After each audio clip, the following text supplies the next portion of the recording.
Sababu 5 zinazofanya wanawake wa kizazi chetu kuwaona wenza wao wana tatizo la upungufu wa nguvu za kiume ilhali hawana tatizo hilo. Lakini vizuri zaidi kuweza kujua kwamba hizi sababu zimesababishwa na wao wenyewe. Kwa hiyo hizi ndizo sababu ambazo zimefanya wanawake ambao wapo katika ndoa kuwaona kwamba waume zao wana tatizo la upungufu wa nguvu za kiume ilhali sio kweli. Kwa hiyo ni vizuri zaidi kuweza kufahamu hizi sababu. Sababu ya kwanza kabisa ni sababu ya mwanamke kujizoesha kujichezea kwa vidole katika kitumbua chake.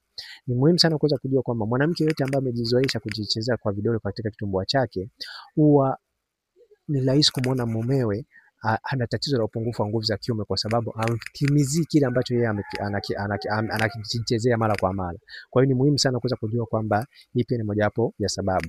Na pia sababu ya pili ni sababu ya kujiingiza vitu mbalimbali katika kitumbua chake, kwa sababu muogo wa mwanaume na hivyo vitu ni tofauti. Mfano, mwanamke anayeweka tango, mwanamke anayeweka karoti, mwanamke anayeweka chupa, muogo huwezi kufanana vile. Kwa hiyo hii pia ni mojawapo ya sababu ambayo huwa inafanya wanaume waonekane wana tatizo la upungufu wa nguvu za kiume kwa sababu ya wanawake wenyewe kwa kujichezea vitu ambavyo au kwa kutumia vitu kuweka katika kitumbua chao.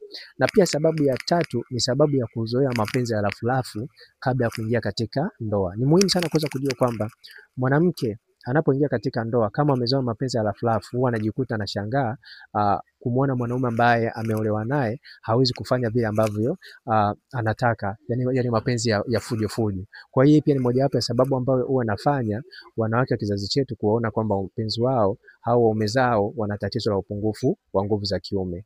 Na pia sababu ya 4 ni sababu ya sababu nyingine ni sababu ya kushindwa kutofautisha mwanaume ambaye yupo naye katika ndoa na mwanaume ambaye alikuwa naye katika mahusiano. Katika swala la kufanya mapenzi huwa lina tofauti, yani kwa sababu huwa kuna wakati mwanaume unapoishi naye kwa muda mrefu anakuzoea.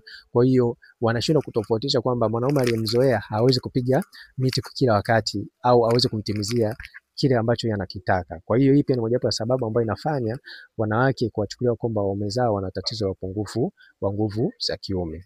Na pia sababu nyingine ni sababu ya kuzoea kufanya mapenzi na wanaume tofauti tofauti. Mwanamke yote ambaye amezoea kufanya mapenzi na wanaume tofauti tofauti, anapoingia katika ndoa huwa anamuona mume wake ana tatizo la upungufu wa nguvu za kiume. Kwa hiyo ni vizuri zaidi kuweza kufahamu hizi sababu. Lakini kumbushe kwamba unaweza kupata hiki kitabu. Kitabu hiki kitakusaidia sana kuweza kuingia katika mahusiano sahihi ambayo yatajenga ndoa sahihi. Ni kitabu ambacho kimewasaidia wengi ambao wameweza kuingia katika ndoa sahihi. Kama utahitaji ushauri